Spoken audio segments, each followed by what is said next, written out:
रिया चक्रवर्ती का इंतजार किया जा रहा है कि रिया चक्रवर्ती कब निकलेंगी। अरविंद ओझा के पास कुछ बड़ी खबर है। एनसीबी ने कहा है कि अगर रिया पेश नहीं होती है तो हमारे पास दूसरे विकल्प भी हैं। ये बड़ी जानकारी, बड़ी खबर। दूसरे विकल्प मतलब क्या? अरविंद ओझा का सीधे रुख करेंगे। एनसीबी का ये बयान कि हमारे पास दूसरे विकल्प भी हैं। अगर रिया खुद को पेशी के लिए हमारे सामने नहीं आती है तो दूसरा विकल्प क्या हो सकता है अरविंद? जी देखिए, बिल्कुल दूसरा विकल्प गिरफ्तारी हो सकती है, मैं आपको बताऊं। और गिरफ्तारी का पूरा ग्राउंड भी है नारकोटिक्स कंट्रोल ब्यूरो के पास, जो सीनियर ऑफिशियल ने बताया था, क्योंकि उनके पास इनफ एविडेंस है। 67 एनडीपीएस एक्ट में शोभिक चक्रवर्ती की गवाही है। दीपेश सावंत से, जैसा कि सुबह सुबह आज तक ने दर्शकों को बताया था कि दीपेश सावंत सुशांत का स्टाफ पूरी रात उसका बयान हुआ था 67 एनडीपीएस एक्ट में। उसने रिया के खिलाफ गवाही दी थी। उसने बताया था कि रिया सुशांत के घर में जो ड्रग्स आता था वो रिया के इशारे पर आता था। उसके अलावा सैमुअल मिरांडा की गवाही है। महत्वपूर्ण सवाल है। देखिए, इस वक्त 10:30 बज रहे हैं।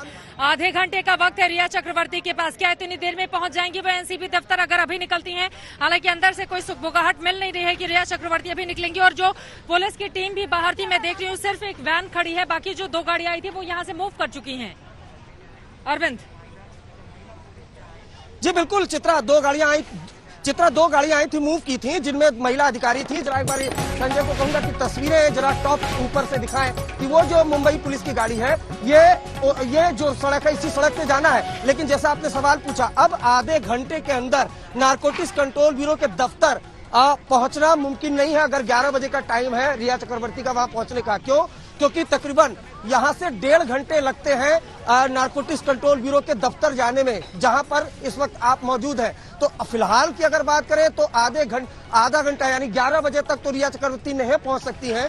लेकिन मैं आपको बताऊं कि जिस तरह से खबर आई है कि अगर रिया चक्रवर्ती पूछताछ में शामिल नहीं होती हैं, जैसा कि वक्त दिया है, तो रिया चक्रवर्ती को गिरफ्तार करने के लिए ऐसे काफी ज्यादा एविडेंस नारकोटिक्स कंट्रोल ब्यूरो के पास है। चित्रा, दूसरी बड़ी खबर मैं आपको बताऊं कि जैसा मौसमी बता रही थी कि नारकोटिक्स कंट्रोल ब्यूरो को ये एस्टैब्लिश करना पड़ेगा कोर्ट में, ये बताना पड़ेगा जब रिमांड मांगेगी नारकोटिक्स कंट्रोल ब्यूरो कि उनके पास क्या एविडेंस है, क्योंकि ड्रग्स तो रिकवर हुआ नहीं है। तो 67 एनडीपीएस एक्ट का जो बयान है, जो कोर्ट में एडमिसेबल होता है, उस बयान को ग्राउंड पर रखेगी। लेकिन तस्वीरें अगर आप देखिए तो ये तस्वीरें हैं, इसी सड़क से होते हुए रिया चक्रवर्ती को गुजरना पड़ेगा भारी भरकम फोर्स के बीच। हालांकि नारकोटिक्स कंट्रोल ब्यूरो आई थी और यहाँ पर महिला अधिकारी भी आई थी। उनका कहना था सिक्योरिटी थ्रेट है, आप हमारे साथ चल सकती हैं। लेकिन दूसरा विकल्प रिया चक्रवर्ती ने चुना है। अब देखना होगा कि रिया चक्रवर्ती का अगला कदम क्या होगा।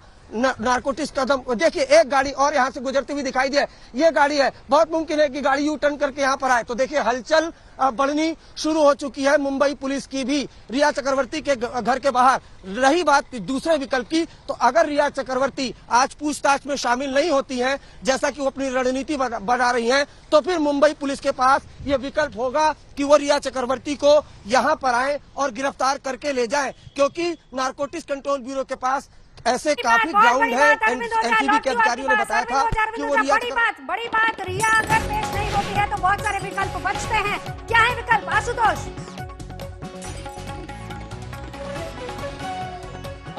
नवजोत, सीधे ये समझिए कि जांच में सहयोग नहीं करना सबसे बड़ा ग्राउंड होता है गिरफ्तारी के लिए। 10:30 बजे का समय था, 11 बजे तक इंतजार किया जा सकता था।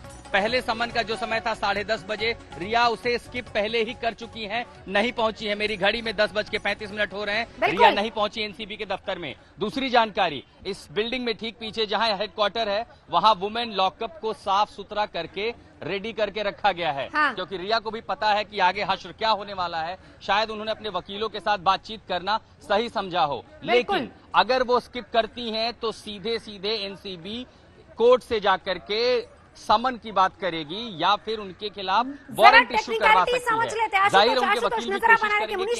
मुनीश पांडे, क्या टेक्निकलिटीज है? चलिए, हमारे साथ पहला विकल्प नहीं गई, दूसरा विकल्प खुद पेश होइए। अब पेश होने के लिए वक्त बहुत कम है, क्या क्या टेक्निकलिटीज इसके पीछे रहेंगी अब अगर नहीं आती तो? मुनीश पांडे। जी बिल्कुल नवजोत, एक चीज तय हो चुकी है कि 11 बजे तक अब रिया चक्रवर्ती एनसीबी के इस दफ्तर में नहीं पहुंच सकती हैं। अगर वो एनसीबी दफ्तर नहीं पहुंचती हैं तो इसके लिए जो जांच एजेंसियां होती हैं उनके पास में विकल्प होता है। सबसे पहला तो अगर पहला समन उन्होंने उसका सम्मान नहीं किया है तो एक और समन इशू किया जाता है। अगर दूसरे समन का वो सम्मान नहीं करती हैं तो उसके बाद में जो जांच एजेंसियां होती हैं बोलती हैं कि जो आरोपी है इस मामले में वो कहीं ना कहीं फरार होना चाहता है और उसके बाद में वो कोर्ट के जरिए वारंट इशू करा सकते हैं और वारंट इशू करा के वो सीधा उसको गिरफ्तार कर सकते हैं। दूसरा विकल्प ये होता है कि अगर उनके पास में ठोस सबूत हैं तो वो सीधा आरोपी के घर पर जा सकते हैं, आरोपी को सीधा गिरफ्तार कर सकते हैं, क्योंकि इसमें सबसे अहम बात होगी कि जो गिरफ्तार आरोपी हैं उनको इसी तर्ज पे गिरफ्तार किया गया था कि हमें इस मामले की जो मुख्य आरोपी हैं रिया चक्रवर्ती, इनके साथ में आमना सामना कराना पड़ता है सच्चाई का पता लगाने के लिए।